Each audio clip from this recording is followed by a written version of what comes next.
All right, well, we'll call the meeting to order. It's 4:32, and we've got, I see that we've got Troy, we've got Bob, we've got, looks like me. And AJoy's just signing on right now. Okay, got AJ. All right, so we do have a quorum.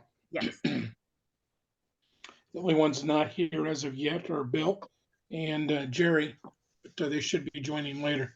And Mitch. We're missing Mitch still. No, that's right. Sorry about that. Okay, we'll call the meeting to order, and we'll start with oral communications number 1. This is the time where the audience may talk to the board. You have 2 times. One now, where you can talk for 2 minutes, and this period's open for 10 max. We do have a longer period at the end, which you can talk for 5 minutes, 30 minutes max for the oral communication period. You only get to select one either the beginning or the end. And is there anybody that would like to make public comments now? If so, raise your hand. Yeah, we don't have anybody from the public on at this time. Okay. Now I noticed on the agenda, I don't see minutes. Are we supposed to go over the minutes from the July meeting? Because I didn't see. No, we don't do that. County Council advised us quite a while ago that because the meetings are recorded and posted, that we don't have to actually prepare and approve minutes. Beautiful. You want to hold off on C right now until Jerry gets here towards the end for the financials? Yeah, let's see if we've got a hand raised. Megan, hang on. Okay. Go ahead, Megan. Oh, I was just wanting to let you know Jerry is planning to join. He's in some interviews, but he's supposed to wrap here in the next couple of minutes, so he's on his way. Excellent. Thank you so much. Thanks, Megan. Okay, then we'll hold the. We can hold those until Jerry gets on. That's fine. Yeah, right on. Let's go to Alan. Let's go for a 4-H update, Alan. Hello. Hi. Thank you so much.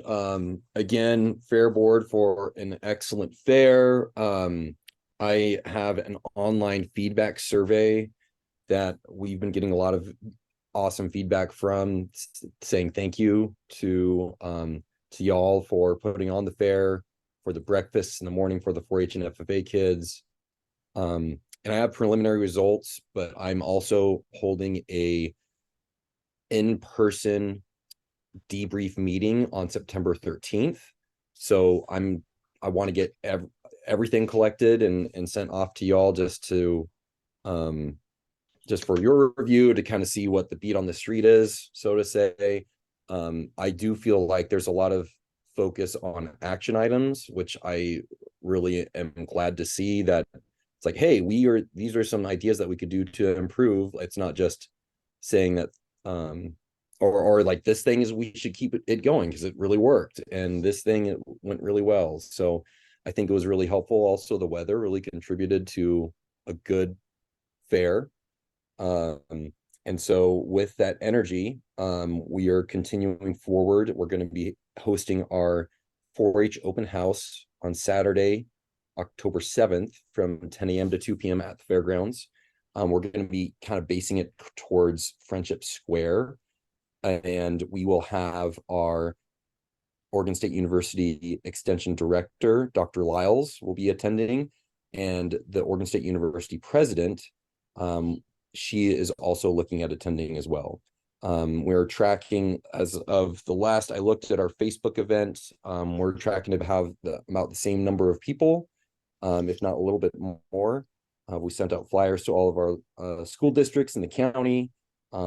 So we're gonna be excited to welcome some more new families into the program. And I know that I know that Deanne Pope had sent off some things to Leah, and I know she may already have some slides, so I won't steal that thunder. But Leah, do you want me to? I can wait for.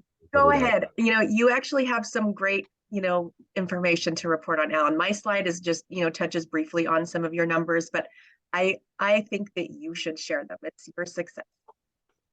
Absolutely. So really excited to share that we did have increased numbers in our livestock and small animals. We had 197 youth participate. We had 15 youth bring their horses during the fair, which definitely is an improvement from last year. Really excited to see that growth happen. We also had continued growth in our static exhibits where kids are actually bringing stuff into the Cloverleaf building and showing off the things that they've made and created. And so it's really refreshing to see there's a lot of energy, a lot of excitement, and it's interesting too. I was talking to some of the FFA colleagues, they're experiencing growth as well in their program. A lot of people are craving what we offer as a program, and it's an excellent partnership we have to do this at the Washington County Fair. But what questions do y'all have for me? Alan, being in 4-H before and not being around it for several years, I love the enthusiasm. I love it's nothing like it was 25, 30 years ago. Yeah. When I was showing rabbits, and I told you about the Outdoor Challenge Club. But watching you guys start up everything in the morning was giving me chills just thinking about it. So I thought that was, you guys have come a long way, and it is really truly a leadership type program for these kids, and I was quite impressed, and I appreciate what you guys do out there, and being an old 4-H'er, you're doing great work. So thank you. Thank you for those kind words. In fact, after talking to you, and then also the gentleman that is that Leah hired as the consultant, he actually had some great ideas too of continuing to improve our presence, where we hold clinics on small animals, and like how do you keep a rabbit, like how do you have backyard chickens, and doing those kind of like throughout the year, prepping for the summer and the fair, or like the Outdoor Challenge Club. We're planning on doing archery at the 4-H open house on that October 7th, and that's been very popular. Shooting sports, getting kids outdoors. So I want to say too, all of you are invited to attend the open house. Would love to, even if you make an appearance, we'll feed you. Our 4-H wagon train will be doing hamburgers and hot dogs, and would be happy to have you there. It's a great event. I would recommend coming around 11. We start at 10, but the most people are usually around 11 to 12. So it'll be 10 to 2 p.m. And anyways, yeah, other questions, comments? What date is that again? First Saturday of October 7th.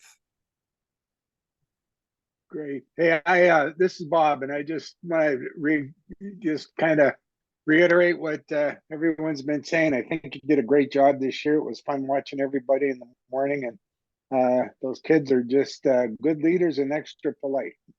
It's a lot of fun doing breakfast with them. Well, thank you. It is a lot of fun. I agree. Like we're actually having some of those youth leaders. They're going to be teaching some what we call step classes this fall and this spring, where it's introducing a bunch of new folks into the program. So putting them to work. Leah, did you want me to speak to the biosecurity stuff too that we talked about, or is that something you're covering? We can talk about it together right now if you'd like. So, President Seidel already knows this, and so does Jerry Willey. We were asked by Commissioner Willey to review our biosecurity policy, which we've had in place for 5 years now. So it's a good time to do a review on all of our policies. So that's going to be some things that are coming up in the future as well on future board agendas. We found that some of the Fair Board policies this year conflicted with new laws. And so county legal is going to be doing a review of what has to be changed from a legal perspective. So you'll see some edits on and proposals on changes policies coming up soon. But we're doing a review on the biosecurity policy. So, and thank you, Gary, for, speaking with Jerry and I about it and authorizing us to continue, to really take a hard look at it. And we put together a large group of people. It's kind of be a little bit unwieldy to try to work everybody together and find time for scheduling, but we'll make it happen. But it's the Washington County Public Health Department, Washington County Risk, Alan Taggart from 4-H, and if he wants to invite others from OSU, he's more than welcome to do that. I think that Alan was going to invite Candy from the state 4-H. I don't know if she will be able to participate in the future. She wasn't able to participate at the meeting that we recently had. We also invited the Oregon State veterinarian who works for the Oregon Department of Agriculture, Ryan Stoltz. He's been a longtime colleague and friend of the Washington County Fair. He comes to our fair every year and inspects our livestock, and so he's got a really good handle on what we do. And then also the consultant that we've been using for about 5 years on our biosecurity policy, Dr. Stephen Neal. For those of you that have met him or went to the training years ago, Dr. Neal used to be an Oregon State University professor in the beef department back when he did our original training and started developing the policy for us 5 years ago. He has since retired from OSU and he has started a consulting company, and he develops biosecurity policies for state and county fairs all over the country.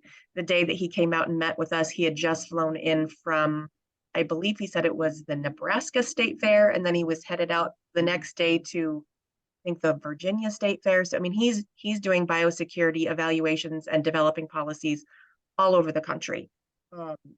He said we were kind of the pioneer in it because we had a big outbreak. Since then, he's done new policies for San Diego and things like that. So we got everybody together. We walked everybody through the barns, what we currently do, what the process is. Everybody's got a copy of the policy and doing a review. I think really where we landed, and Alan, can certainly correct me if I'm missing something, is, we all agree that we need a policy.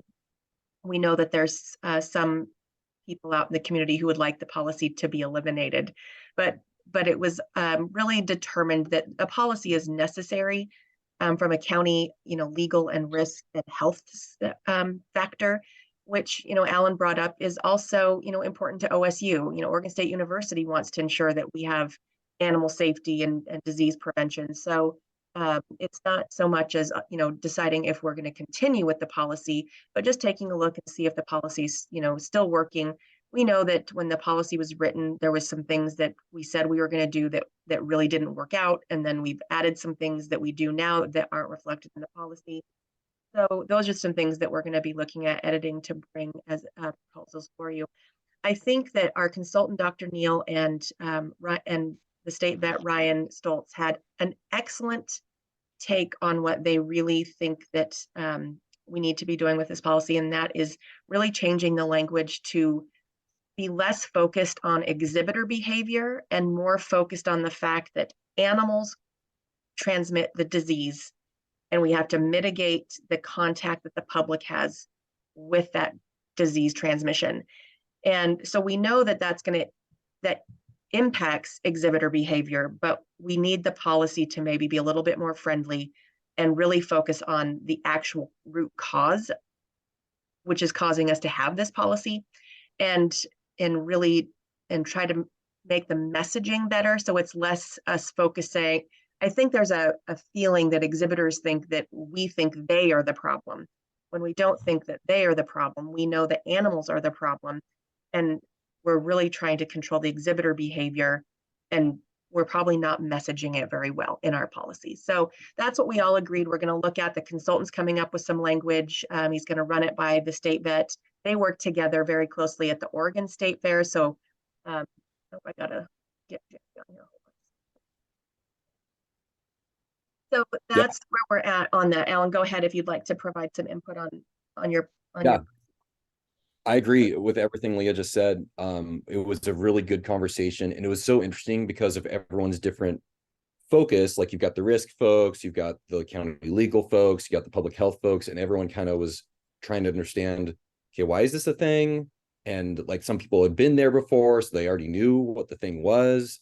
And so it was a really good talk about, okay, what, because a few folks asked me like, okay, what's the wish list of the exhibitors and even the parents? Like, what do they want? And I said, well, I've been doing these surveys, like saying, what are the action items you want? What should we stop doing? What should we continue doing? What should we start doing? What are the things you're grateful for? And that frames it in a way that it's an action item, not just, hey, this sucks. It's like, no, this is something that, can we think about a solution here? And so I think the messaging, like what Leah was just saying, that was something that came up. It's like, maybe we need to talk about the semantics or the way that this is expressed, or just also think about it was interesting. I didn't even think about this, but the state vet gentleman said that biosecurity usually refers to animal, and then what we're talking about, animal to human. And so that's also can be confusing, because again, Oregon State University, 4-H, it's not a question of biosecurity or no biosecurity. We have to have biosecurity for humans and animals to animals, as much as we can. And then we also have the factor of the public, of people who never hardly have interactions with these animals unless they come to fair or to maybe a petting zoo or a corn maze or something. And so anyways, thank you to Leah for the invitation. Candy Botham with the state 4-H office would also like to be involved. She wasn't just available that time, but again, we have that need to make sure that it's clear, and just working together is, I think, the direction we keep going towards, which I'm grateful for as well. It's a team effort, and a good partnership. So the short answer is stay tuned. We will have more information coming on our biosecurity policy review here in the next several months. So we'll probably have it something at the beginning of the year, like some really solid recommendations on policy changes. So and that's kind of it from a biosecurity standpoint. And we have to, and I think one of the big things is we need to stop calling it the biosecurity policy. We need to call it the animal to human disease prevention policy, because I really did take Dr. Stoltz's words that biosecurity means something different to animal exhibitors than it does to people like us who are worried about mitigating risk and preventing legal issues. So I think that was a point well taken, and that's going to be top of list at the policy level. Perfect. I see that Jerry's here, so we can go back to the financials. So yeah, thank you. Sorry that I was late, but I think Leah probably told you I just stepped out of a 3-hour interview session, so running a little bit late right now. But yeah, thanks, and sorry that I held you up. No worries. we're good. We just move things around to be able to accommodate you, Jerry, so no big deal. So we'll go on to approval of the 2023 financial report for fiscal year 22-23. So we have 2 reports in the packet. One is from the previous fiscal year, which ended on June 30th, 2023. And that really encompasses the 2022 fair. So it's last year's fair. It's kind of like old news, but we just got the financials, completed for the last fiscal year. So that's last fiscal year's report that we need you to, if you have questions, I can answer them, or if you'd like to approve them, that's whatever you're ready to do. Any questions? Well, Lee and I had this conversation earlier today, and I was looking over this before. So I'm always interested in comparisons of how we did last year, how we did this year. Specifically, probably talking about just the carnival, concessions, those kinds of things, and then from year to year, looking at that, and then what it costs for us to park cars, what our revenues there. So just a comparison of those things. And what I agreed with Leah on today was that I need to give this a couple more months to make those comparisons. I mean, I'm more than willing to approve the June 30 financials and July financials if we need to do both of those. But my analysis is I'm going to wait until we get probably through September, and then maybe have another conversation with Leah on how can we have a snapshot of just the 23 fair. So we would pick a different 12-month snapshot. And so I work with her and our CFO, Greg Munn, who told me that Deschutes, that's where it came from, was Deschutes. Deschutes has the same issue. And they actually do two different sets of financials, one for, of course, their fiscal year end, and the other is specifically to the fair. And so that's kind of where I'm wanting to go, so that we all can have a good look at what the fair generates and how we're doing.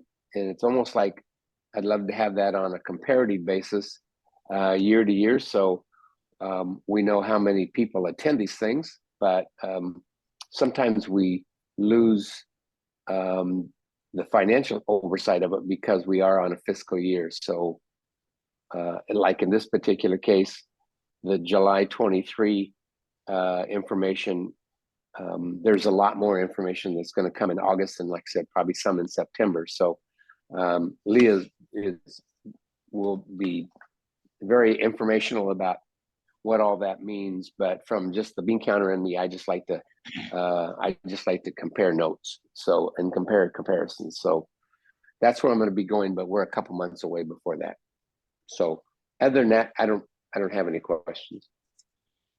Anybody else have questions on the June 23, 2022, 23 financials? I think it's important to note that for the June 30 financials, which, like I said, includes some of 22 and some of 23, we still exceeded budget and didn't exceed expenses. Leah stayed within her parameters of the budget. We're showing a $294,000 profit in that fiscal year 23. So I would say congratulations and thank you, Leah, for being financially astute on that. Well, you're very welcome. And I'm so glad that you pointed that out, because it's my favorite part of this board packet. So in my career here at the Washington County Fairgrounds and the Washington County Fair, that is the most profit we've ever made in a year for the fair. When I first arrived 23, almost 24 years ago, the fair lost $300,000. And so incrementally over the years, when I remember when we, lost 50,000, which felt like we were making money because it wasn't 300. And then I remember the year we finally broke even, and then as we, have been, on the upswing. And I do want to point out that this is what we expected the 10-day fair to do. We projected, when we were doing a 4-day fair, we might make, $5,000, $6,000, $7,000 in profit. Some years, if it was really hot, we might lose $5,000, $6,000, $7,000. And we kind of really hung out in that area of a little bit down, a little bit up, but we weren't making money. That's for sure. There wasn't enough money to put back into buying equipment or doing any upgrades. So that was, one of the other selling points of the 10-day fair was, obviously to spread the crowds out, but it was to give us the opportunity to make more money. And in 2021, we planned that 2021 fair in 2.5 months. We threw money at every problem we had because we didn't think we were going to have a fair that year. So we weren't real profitable in 2021, but 2022, even though we had excruciatingly high heat, we did really, really well. And so this was really exciting to see. I actually saw Sia Lindstrom the other day and shared this exciting financial news. And she was very happy to hear that and wanted me to, tell you all hello, and that she was thinking about you guys during the fair this year. So I think that is great news. You know, it's almost a $294,000 profit is a great success story for the 10-day fair. So thank you all for supporting us on the journey to get there. I'd make a motion, we accept the financial report. Second. Second, Jerry seconded. All in favor? Either Aye. raise your Aye. hand. Aye. Any opposition? All right, motion passes. All right, we'll go for approval of July 2023 financial report for fiscal year 23-24. So just like Jerry said, that is just July. And, you know, even though the fair happens in July, not a lot happens financially in July. Most of our revenue and expenses come in August. So you'll see that at our next meeting, you'll see the August and September financials, which is where, you know, the majority of the expenses and revenue will appear. And realizing that Jerry will take a look at it to be able to continue to get us a comparison. So we'll just go for getting an approval of the July 2023. Yeah, I'd make a motion again for the July 2023 financials to be approved. Okay. Anybody want to second it? I'll second it. Okay, perfect. All right, all in favor, raise your hand again. Any opposition? Seeing none, it's approved. All right, thank you very much. All right, we've already done 4-H, so we've got that. So let's go into old business. We're going to go into County Fair 2023 report discussion. All right. Well, thank you all for, you know, like Alan said, a great 2023 fair. We really appreciate the support that you all give us from a staff and from our partners, and especially to 4-H. We hear a lot of great comments about how 4-H really appreciates the Fair Board Breakfast. So kudos to all of you. And thank you all for participating. It's super helpful. I think that it went a lot smoother this year. So, you know, the fair hasn't been over that long, so we're still paying bills. We're still analyzing a lot of the data from our partners. Like I just got, you know, the 4-H report from Deanne yesterday. So we're still doing a lot of analyzation. So what I'm going to present to you today is still pretty light. I always send you guys a comparison, a 5-year comparison on everything like attendance, parking, carnival. So you'll see that once we get all that data. We're just getting ready to do a really in-depth review on our social media campaigns, our advertising buying, what the reach was, what the successes were. So we're still doing a lot of analyzation. So today we're just going to, you know, kind of keep it a little bit brief, and we're going to talk about some of our successes, some of our challenges, and some initial numbers that we have. So successes, and then, you know, I'm happy to have you guys tell me what you think your successes are in a few minutes. But man, the weather was better. We had, you know, it was a little hot the first 3 days, but the last 7 days was absolutely fantastic. And what that does for everybody from a morale standpoint, when it's not 108, when it's, you know, 88 instead, everybody is happier. The garbage people, the carnival people, the fair goers, everybody's happier. You know, the kids in the barns. It was great. I think that really it was great. So we expanded our evening hours, which was very popular. We were open till midnight every night except the last night. We finally just realized that people like to stay late, and we stopped fighting it and trying to send them home before they were ready. So about 12:15, the police, the sheriff's department would flip on all their lights and get out their bullhorns and say, it's time to go home. And everybody just happily, peacefully walked out of the fairgrounds. It was very, very good. So the expanded hours were very, very popular. It was hot for the first 3 days, but not so much on those last 7 days. But we did add water filling stations throughout the grounds, which were really well received. We saw a lot of people filling up their water bottles. So in the past, we've usually just had one near the food court and one in the wingspan. This year, we added a second one to the food court, one to the entertainment area, and one in the carnival. Is that right? Maybe we only added 2 more. So that was very well received. and we had, and Bob, and I'm going to actually introduce you to our new, or not new staff member, but our promoted staff member, Bob, here in just a few minutes. Bob got a sponsor for our water filling station, so that was great.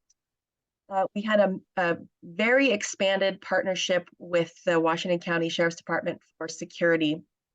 In late May, early June, the Sheriff's Department asked us to add bag checks back to our program. For those of you that have been around a while, we used to do bag checks, but during the last couple of years with extreme staffing shortages, we couldn't staff bag checks anymore. So we worked really closely with the Sheriff's Department and our security contracting company, and we got a really solid bag check program back in place. And the Sheriff's Department asked us to add weapons detectors as well. And they didn't ask me to do that until June 8th. And by some miracle, I had just seen and gotten a demo with some weapons detectors earlier in the year. So I called that company, and they just happened to be coming through our area. They were leaving the Pendleton Whiskey Festival a couple days before our fair. So they slid our event into it on their way to the Oregon State Fair after us. So it was a really great. I'm hoping that you guys had the opportunity to look at it when you were on the grounds. It was a great program. What we saw, what the Sheriff's Department reported, because the Sheriff's Department actually manned the gates every day, really making sure that the security company wasn't like on the hook for trying to determine what to do with weapons. What the police department told me is that they would see people walk in, see the detectors in the bag, the bag check process and the heavy like security and police force, and some people just turned around and left, and that really probably wasn't a bad thing. They found a lot of knives, a lot of knives, and they actually found a lot of guns. The good news is most of the guns were being brought in by legal card holders, concealed carry card holders, and those folks loved it. They got to show their permit. The Sheriff's Department ran their numbers to make sure they were valid and hadn't expired. They got to have interactions with the CHL holders in the community. And we actually got a lot of comments from those people that they were happy to see that we were taking gun safety serious and allowing CHL people in, making sure that they were valid, they weren't fake and all that kind of stuff. So it was actually, what I was worried about, it was going to be, I was worried it was going to have some bad feelings from the community, and we didn't. We actually got a lot of comments from a lot of parents who said they've never felt so safe at the fair before. So it was a great program. Our security company was so impressed with those weapons detectors that they have bought them, and they are going to have them in their inventory. So we will get them with our security contract moving forward, and we won't have to rent them from a third party. Our expanded entertainment offerings, which we really focused on DEI this year, were really popular. For years, we have gone to convention and booked the entertainment that we see in booths at conventions. And this year, I asked our entertainment manager to really take a look at being more representative of our community and go out and find new acts and new entertainment that was more reflective of our community. And they did a great job. I don't think we've ever had such a diverse set of entertainment on our grounds ever. With the #1 commented at our information booth, people loved the mariachi divas. If you didn't have the opportunity to see them, you really missed out because they were absolutely phenomenal. We also got a lot of really great comments from our Pride Day, where we had Pride entertainment offerings. We got a lot of positive comments from that as well. A couple negative, but for the majority, it was almost all entirely positive. So I feel like really expanding that program was a good move for us. It was a little bit hard for our entertainment manager to change his methodology of how he hires entertainment, but it worked very well. So we'll be continuing that in the future. We want to make sure that we are very representative of our community. We even had some community entertainment, which is a little bit hard to come by, trying to get members of our community like dance teams, things like that to participate. but the Glencoe High School Mariachi Club performed one night during the fair, and the parents were really happy and grateful that we got to showcase them. And I think, Alan, correct me if I'm wrong, they're somehow associated with 4-H? Yes, that's correct. So they, all of those, almost all of those students are part of our 4-H mariachi STEAM camp. And that's run by Alice Phillips, who you probably all know. She was the fill-in person when Pat retired and until I got hired on. And she runs that program with a 4-H volunteer. And it takes kids to a university setting, and they practice their mariachi, they perform. And so when I saw, I was like, hey, I know these kids. And I was like, this is so cool that they performed with they were a great act. That was a great. Yeah, it was amazing. So that was a great success for us. You probably noticed that we changed the layout quite a bit. We moved some entertainment around. We changed the carnival layout a little bit. We're really trying to improve congestion, widen aisles and things. We moved some vendors around. We actually eliminated some vendors, trying to create wider walkways to have less feeling like you were so crowded. And some of it is the Sheriff's Department asked for us to try to improve their field of vision throughout the property, where they could easily look through the fairgrounds and see things rather than really just having everything being blocked in aisles. So that worked out really well. We expanded our shaded dining areas. We added some, we made some bigger, and of course, they're always really popular. I think one of the really important things to talk about is we have new contractors for sanitation this year, and we also expanded our volunteer programs for cleaning. So the Hillsborough High School Band picks up our garbage, and the Hillsborough High School wrestling team washes all of our dining tables, and they were amazing.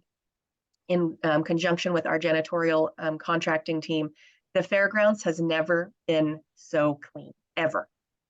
We really enlisted the food vendors to try to help with food waste and breaking down their cardboard and making sure that their garbage was being taken out in a timely fashion. So it was really great. So Hill High really stepped up when we put out the call for volunteer groups. Not a lot of people want to clean things. Not a lot of people want to pick up trash and wash tables.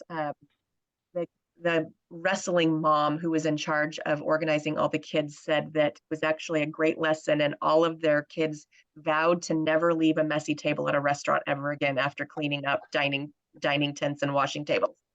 So we're expanding their horizons. And also, I don't know if you guys noticed that the old hotel that used to be on the corner was torn down a couple years ago, and the Port of Portland allowed us to rent that spot at a very, very reasonable rate, and allowed us to expand our parking lot into that area. It's a huge piece of property, and it really helped with the congestion in our parking lots. So that was a big success as well. And then I think one of the other big things that we've talked about in the last couple of years, last year and the year before, was the availability of goods and services was very difficult. This year, we didn't seem to have those issues. Our rental, items, our equipment that we rent, we were all able to get things. Food deliveries were coming from Cisco, where in the last 2 years before that, we couldn't even get food deliveries. So that went very well. So before I move on to my challenges slide, would anybody like to, ask any questions or comment on successes? Hey, Yeah. I thought your lay of the land was greatly improved. It was very obvious that changed. So I enjoyed it. Thank you. Great. Joy?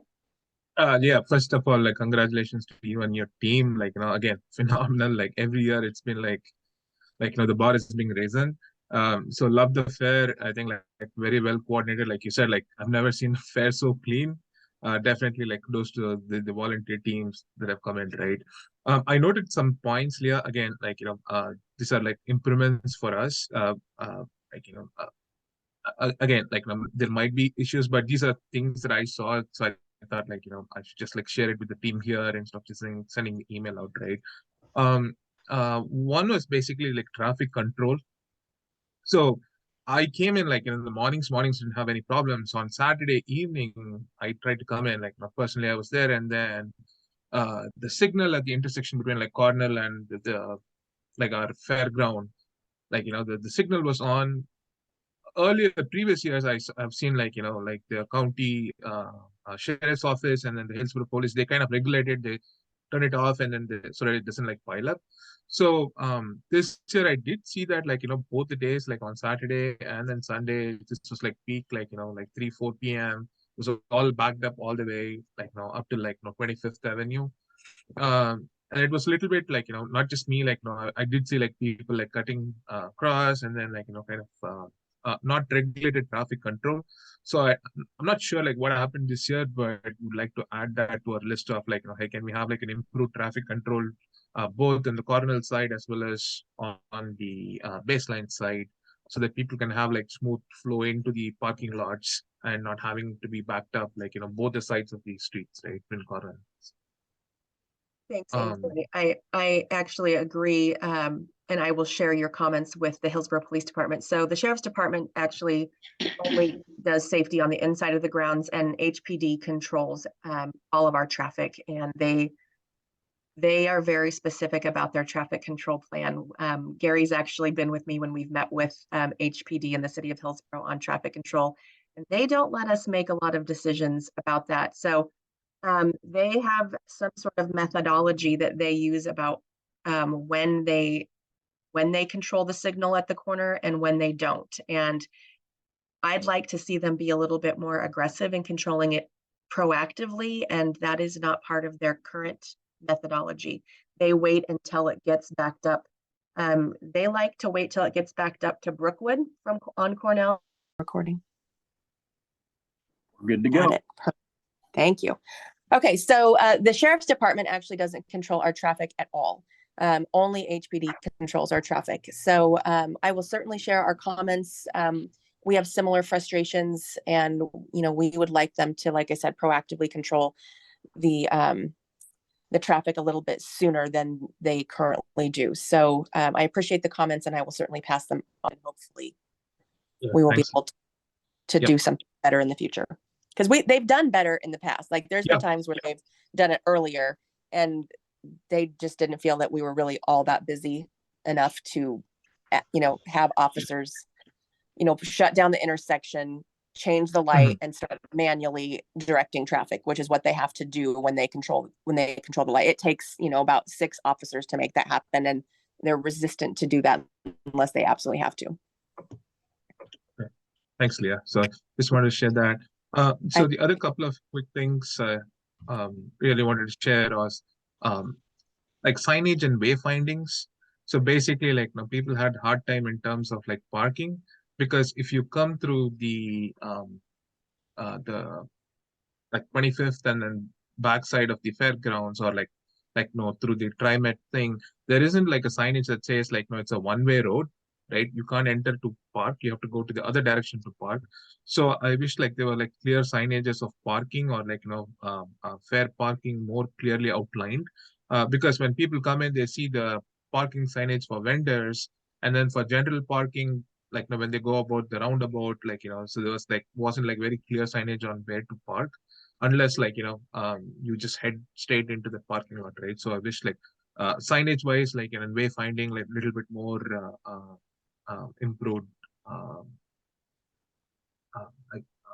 Again, like I said, like these are small things that I saw, but like we could improve. That's okay. Great. It's great information. Yep. And then the next one was on the food vendors and offerings. So personally, like I felt like there was no big difference in the food vendors or selection of food vendors at the fair. So for example, I got like some feedback from my friends on the some people had like dietary preferences, and the fair did not offer those. Again, like in terms of vendor selection, food vendor selection, I don't know how that happens or how we kind of vet those vendors in. But like there was a request on like people had some dietary preferences, and there wasn't any options for them at the fair at all, right? So I would like to add that to our mix also, like as we get more and more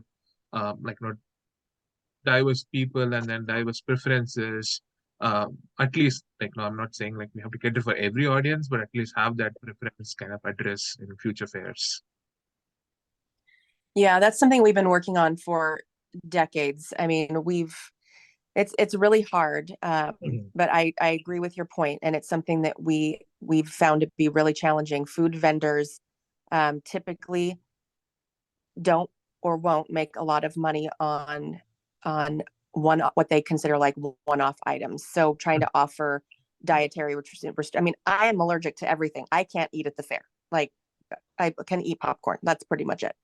So it's really difficult because when we've brought in specialty food vendors, they don't make enough money to justify being there, and then they never want to come back. So it's usually they're there 1 year and then they don't want to come back because they didn't make enough money. So it's a struggle, but we will continue on our quest to find them. If you are out and you see like food trucks or a food vendor somewhere that is good, please let me know, and we will try to see if we can capture them to come to the fair.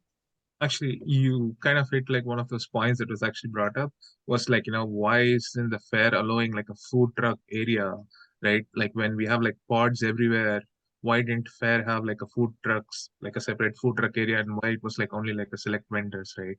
So maybe again, I don't know the nuances of like selection and why and things about, but I think like for future fairs, probably like, bringing in food carts or creating those food cart pods would be a nice one to add to our fair.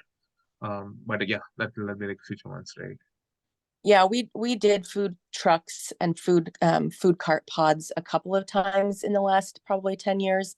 And again, they just didn't make enough money to justify coming back to the fair. The Oregon State Fair had the same, similar problem when they brought some food trucks in, is that those vendors felt like it wasn't worth their time to be at the fair because they didn't make enough money. So it's a delicate balance and it's hard, but we will continue to look for diverse offerings. Gotcha. Awesome. And then the next one is basically again like a direct feedback from somebody at the fairgrounds, like improvement in accessibility for individuals with disabilities. I don't know if we had like signage or like specific entrances for them, or like did we cater within the fair? But that's something that I did want to bring the board's attention, right? So there was feedback about improvement in like having like just the accessibility part of the fair for people with disabilities. Are you Yeah. talking about signage? Signage and people on wheelchairs. So I don't know if there was like specific entrances for them, because when you enter through the vendor side, it's all like gravel, and if you enter through the other side, like they had to like walk a long distance. So they tried to like shy away from the fair because the accessibility was not kind of clear for them, right? Okay. Yes, so the public shouldn't be going through the vendor area, but all of our entrances are ADA accessible. We do have an ADA consultant that we bring in, and to ensure that that we can be as ADA accessible as possible. Like the grass is a little bit difficult for wheelchair users and people with limited mobility, but our entrances and our bathrooms and our walkways are all ADA accessible. And we do have signage. So, I mean, I would be really interested to hear some feedback from people who had challenges, because it would help us improve. And then the last one was, I think you kind of addressed this, like, people wanted like additional seating areas with shaded spots. Maybe given that this year we had like, terrible temperatures, but like there was a feedback about like, wish we could have like more seating areas spread throughout the fair, with like, shaded spots where people could hang out. But I guess probably you addressed that. So yeah, so these are some of the feedbacks I wanted to share with the board. But overall, like, I think like Leah, you and your team did a phenomenal work. More than that, I think like Alan and 4H, like I really enjoyed this year attending the auction. And then of course, like Bob and Bill, like, teaching me how to do pancakes better this year. So thanks a lot for Appreciate it. Thank you. We have pancake school for you and Bob, because you both absolutely will need it. Okay, hubcap size pancakes, whatever. But we can talk about that. Does anybody else have any comments on the successes? I got a lot of compliments from people that came out on the rides that the waits weren't as long as they had been in the past. Yeah, they really changed their line queuing, and I think it made a big difference. And they also changed their kiosks to buy tickets and things like that. And I think it made a big difference. So I'll pass that along to the carnival contractor. All right, moving right along to some of our challenges. I hate to even say hot temperatures for the first 3 days because compared to the year before, it really wasn't that bad. But the first 3 days, were comparatively hotter, in the, upper 90s. So I think that people, and the attendance was reflective of that in those first 3 days. I think people saw that the temperatures were going to cool down and they waited and came out later in the week.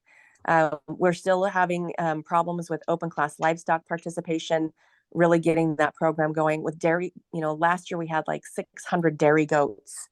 We didn't have dairy goats this year because their national show was at the same time as our fair in another area. So we didn't have them this year, and it really made a huge difference. So we're really struggling with that, but we're working with a livestock consultant. Alan just mentioned him a few minutes ago, but we're working with him on creative ways to increase our participation from open class. So we're working on that. We still have resistance to the livestock to human, disease prevention program. It just continues to be a problem still, and we'll continue to work on that. We told you about what we're working on from a policy standpoint right now. Staffing availability continues to be a challenge for us and our partners. People are still having trouble getting people to work. Our food vendors are really struggling to get people to work. The carnival, ourselves, we hire a lot of people, and it's still a struggle.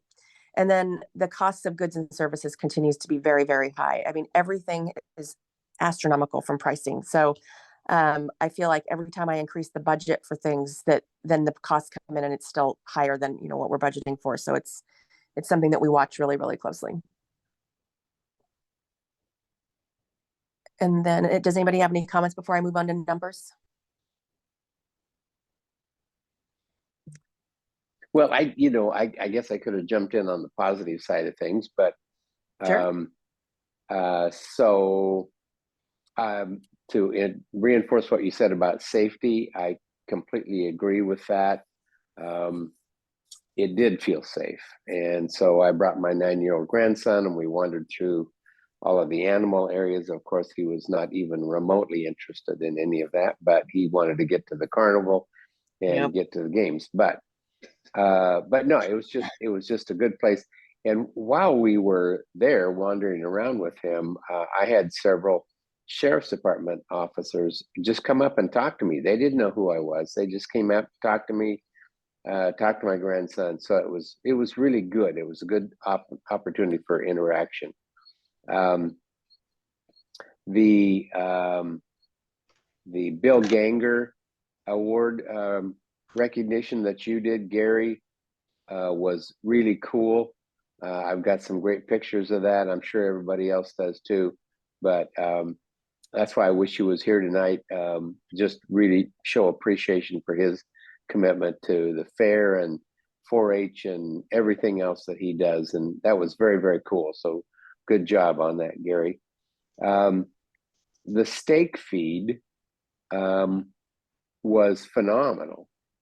Great steaks. I think they probably could have sold twice as many tickets as they had. And again, we sat down at the picnic table and 4 deputies from the sheriff's department came in and sat down. They didn't know me. They just said hi, whatever. And at the end of dinner, I just stood up and told them who I was and told them thank you. And they went, oh my gosh, what were we talking about? Who did we diss the sheriff? But it was fun, again, just to have that interaction with our sheriff's department. So I really appreciated that. Alan, you're doing a great job on 4-H. It was phenomenal. The numbers that you have, the energy and the commitment and passion that those kids have for what you're doing, just great. I can't tell you how much I appreciate just those kids coming to our breakfast. And anytime that I can get my wife up at 6 o'clock in the morning to go make pancakes, okay, and do the mixing and all that, she wants some sort of certificate for degree of pancake mixing. I don't know, maybe we could do that, whatever. But and her and the woman that was with her in the kitchen. But yes, and I mean, it was just team. And then the triplets that were there competing with each other as to who got their pancakes. It was just great. So it was a good time head by. I mean, if you're going to get up at 5:30 in the morning and go do that kind of stuff, you got to have fun. And it certainly was that. So good job on everybody on participating in the pancakes. But yes, Ajoy and Bob, you guys, I don't know. I think we're going to have to send you to remedial pancake cooking school, because, you know, those things were gigantous. So anyway, that's for another time next year.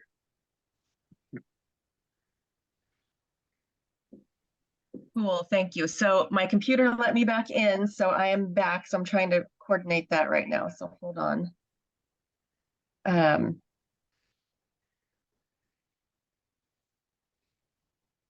I'd just like to point out to Jerry, we did keep up with all the pancakes this year. There was no lag and people waiting for food on the line.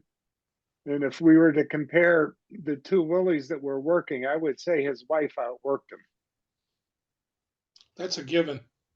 Oh, goodness. Okay, so now that I'm back and the presentation is back, I'm going to move on to our numbers. So thank you for bearing with me while we work through this. So can you all see my screen? Yep. Okay, great. So some of Jerry's favorite things, numbers, I think they're mine as well. These are just some preliminary numbers right now.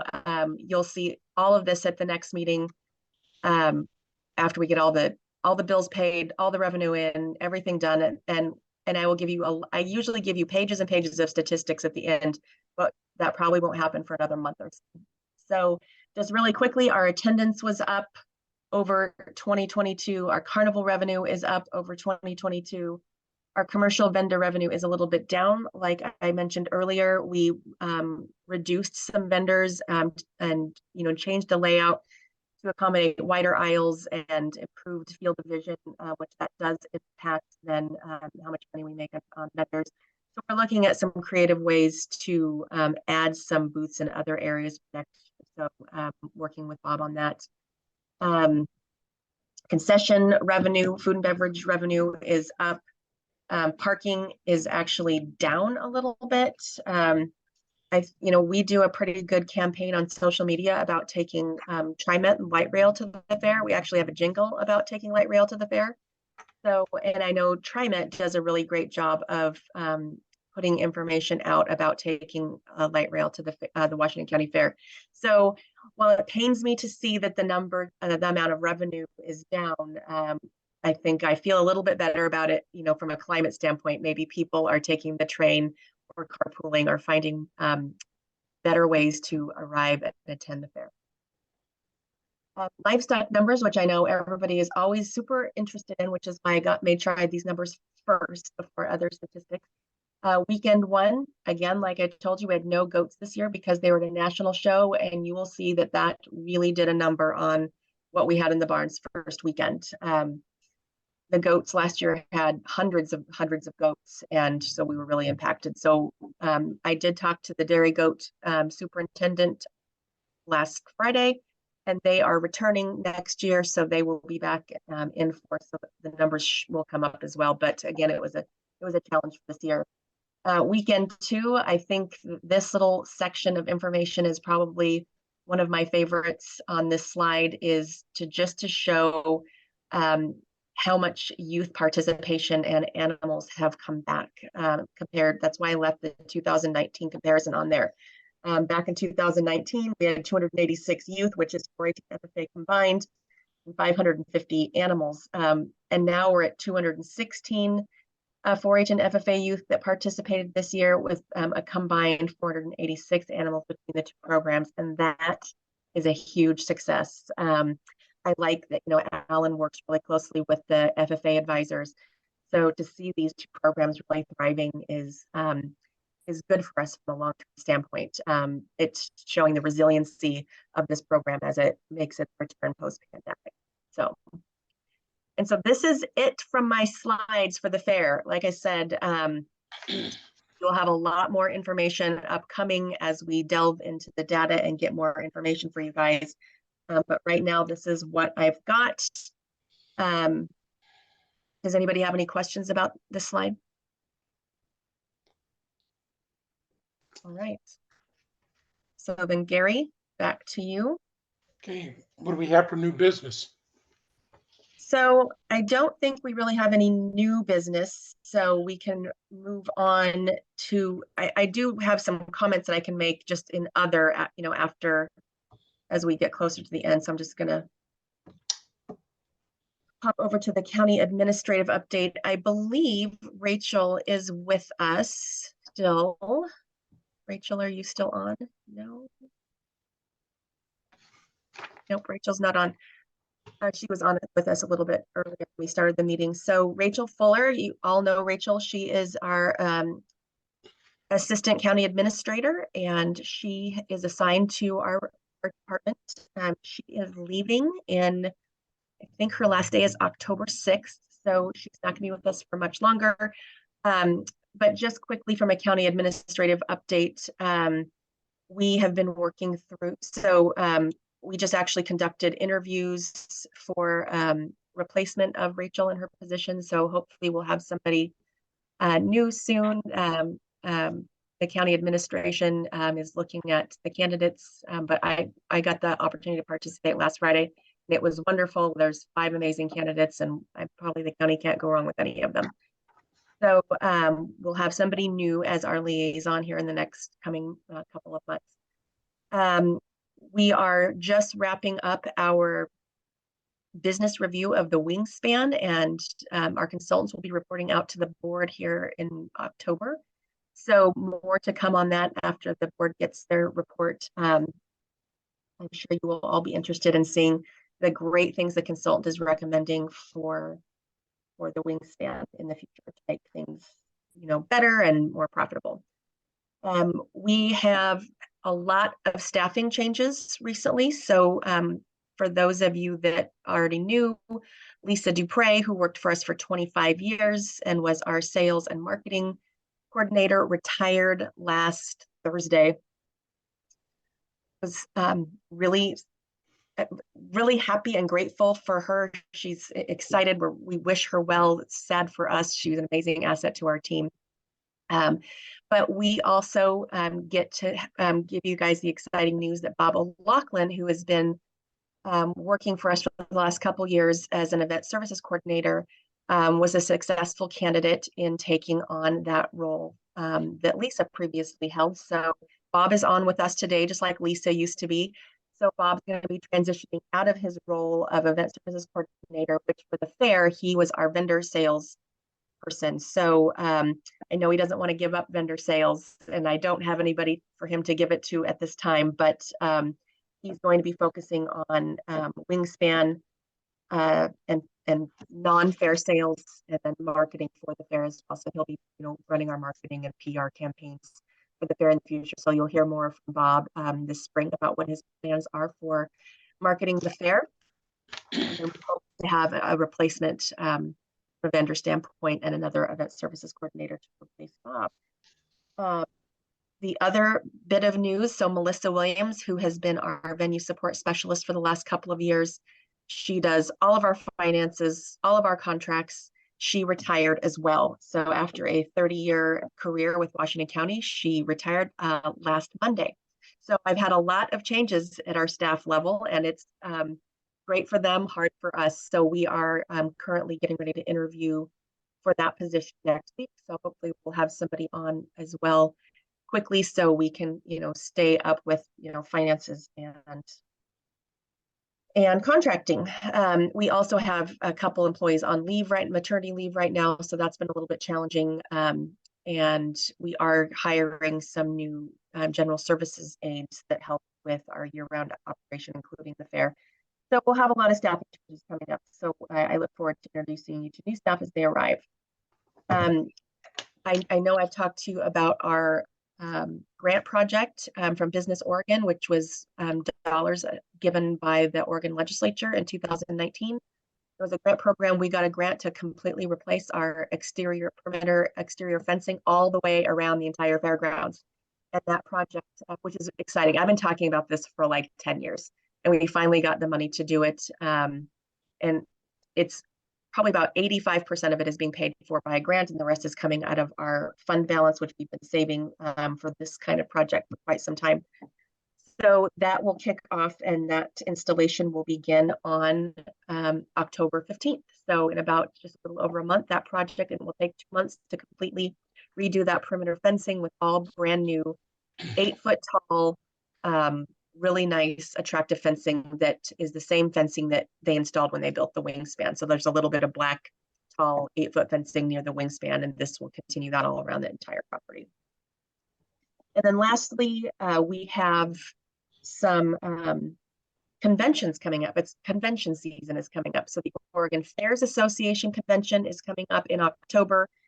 The International Association of Fairs and Expos is coming up in November. That is one that board members have never attended because it's usually on the East Coast. This year it's in Salt Lake.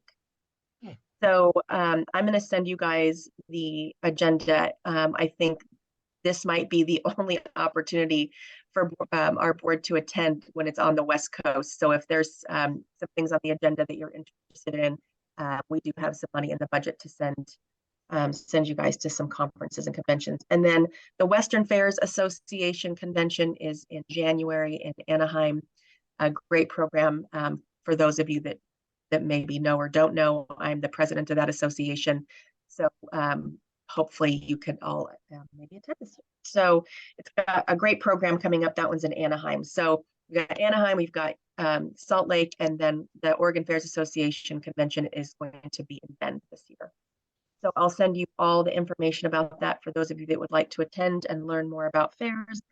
That would be great. At the Oregon Fairs Association this year, Dr. Stephen Neal, who I talked about earlier, that develops biosecurity policies for fairs all over the country, he is doing an in-depth training for all the fairs in Bend this year. The Oregon Fairs Association is really being proactive to ensure that every fair is trained on these biosecurity protocols like we are.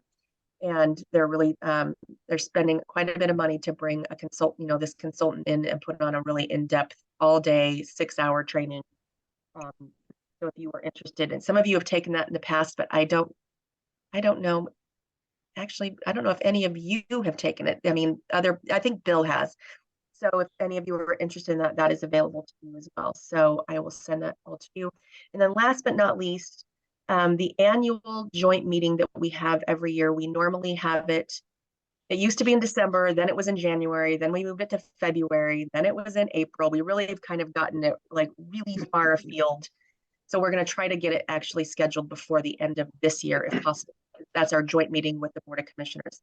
So we're going to send out some dates, some date options, and by email here in the next day or two, and just please let me know, if any of the dates work for you, so we can get that on the schedule.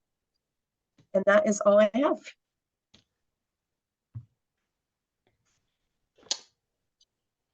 Okay. Moving on to oral communications 2.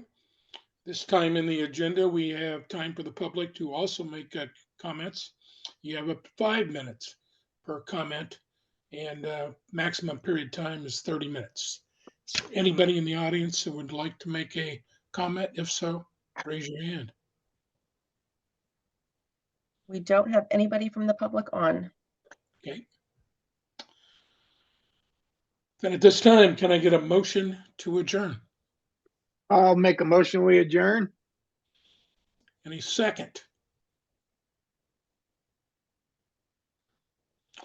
I'll second. Second. Must want to stay on. All right, the next meeting will be November 1st, 4:30 to 6 PM, again, as usual. With that, we are through. Great. Thank you all. Okay. See you. Bye-bye.